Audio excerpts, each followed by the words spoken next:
अष्टविनायक तीर्थक्षेत्र असलेल्या पाली शहरात एक भीषण अपघात घडला। गबा वडेर हायस्कूल जवळील शतायू मेडिकल समोरून खडी घेऊन जाणाऱ्या एका डंपरचा मागील फाळकाची कडी अचानक तुटून मागील बाईक स्वाराच्या तोंडाला लागली। या अपघातात बाईक स्वार जब्बर जखमी झाला असून त्याच्या तोंडाला व जबड्याला मोठी दुखापत झाली। या घटनेमुळे नागरिकांमध्ये संतापाची लाट पसरली आहे।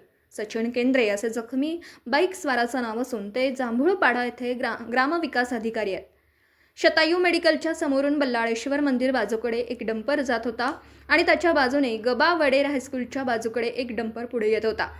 यामुळे या ठिकाणी ट्रॅफिक झालं होतं। त्याच वेळी गबा वडेर हायस्कूलच्या बाजूकडे जाणाऱ्या डंपरची कडी तुटून केंद्रे यांना लागली व हा अपघात झाला। त्यांचा ओठ फाटला, दात पडल्यात आणि जबडाला क्रॅक गेला आहे। नवी मुंबई येथे रुग्णालयात त्यांच्यावर पुढील उपचार सुरू आहेत।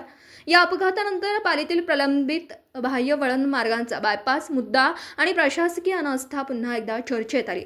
बाह्य वळण मार्ग लाल फितीत असल्यामुळे भाविक, पर्यटक, प्रवासी, वाहन चालक व नागरिकांची गैरसोय होतीये। तसेच अशा प्रकारचे अपघात देखील घडताना दिसतात।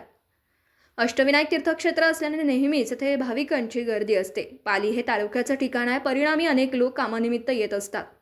पालीतील अंतर्गत रस्ते अरुंद आहेत। बल्लाळेश्वर मंदिर, गबा वडेर हायस्कूल, जुने एसटी स्टँड, गांधी चौक, बाजारपेठ, मारुती मंदिर अशा अनेक ठिकाणी नियमित वाहतूक कोंडी होते।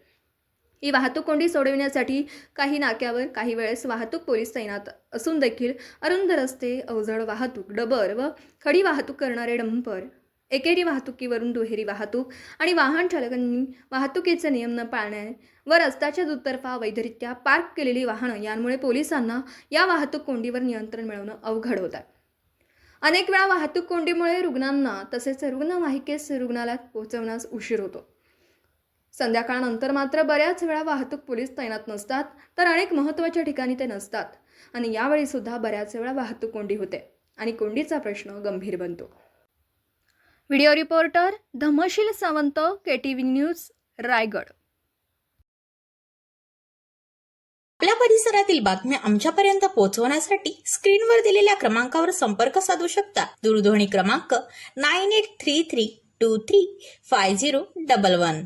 त्याचप्रमाणे अधिक माहितीसाठी स्क्रीनवर दिलेल्या KTV न्यूजच्या ईमेल आयडीवर देखील संपर्क करता येईल।